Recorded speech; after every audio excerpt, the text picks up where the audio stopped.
Bismillahirrahmanirrahim.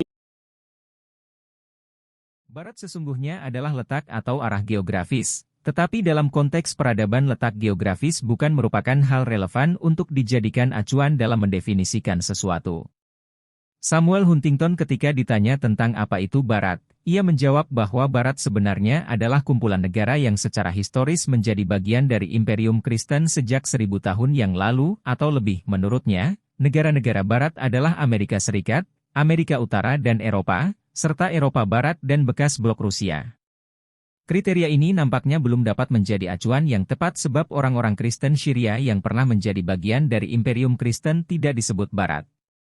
Sementara itu Australia, yang secara geografis berada di selatan dan yang secara historis bukan bekas Imperium Kristen, dimasukkan jadi bagian dari negara Barat. Olehnya definisi ini masih kabur. Dalam perkembangannya, peradaban Barat tidak lagi menawarkan konsep-konsep teologi Kristiani, namun yang ditawarkan adalah paham sekularisme.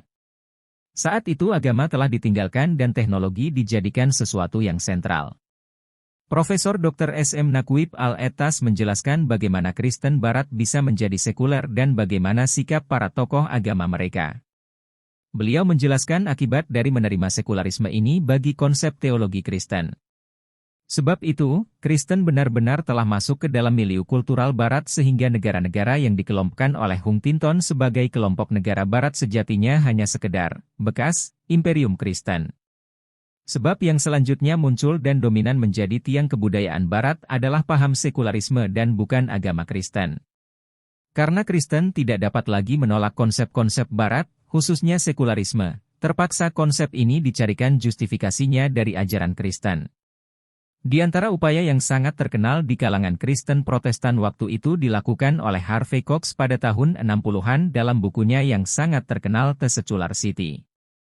Menurutnya, sekularisasi yang merupakan pengosongan dunia dari nilai-nilai ruhani dan agama adalah prasyarat mutlak bagi perkembangan sains. Menurutnya, jika dunia ini dikosongkan dari tradisi atau agama yang menyatakan ada kekuatan supernatural yang menjaga dunia ini, ketika itu sains baru akan bisa berkembang dan maju. Ia juga menegaskan pembebasan dunia dari nilai-nilai gaib adalah syarat penting bagi usaha-usaha urbanisasi dan modernisasi. Konsep ini nampaknya memperoleh justifikasi dari Gospel Matius XXI 21 yang berbunyi, urusan Kaisar serahkan saja kepada Kaisar, dan urusan Tuhan serahkan kepada Tuhan. Atau mungkin juga ia merujuk kepada teori St. Augustine yang membedakan kota bumi dan kota Tuhan. Ini berarti Tuhan tidak memiliki kuasa terhadap masalah politik atau negara. Akibatnya agama tidak lagi menjadi asas moralitas bagi kegiatan sosial, politik, budaya dan lain-lain. Demikian secara singkat hubungan antara Barat sebagai sebuah peradaban dengan paham sekuler. Dan sebagai kesimpulan dinyatakan bahwa dalam tinjauan definisi Barat tidak jelas, karena kriteria geografis maupun historis tidak cukup untuk mendefinisikan Barat sebagai sebuah peradaban. Berkenaan dengan sekularisme Barat, peradaban Barat telah meninggalkan konsep-konsep teologi Kristen dan beralih ke paham sekularisme, yang menjadi tiang kebudayaan Barat saat ini. Dampaknya bahwa sekularisme telah menyebabkan hilangnya peran agama Kristen dalam mengatur kehidupan sosial, politik, dan budaya masyarakat Barat, serta menimbulkan krisis moral dan spiritual.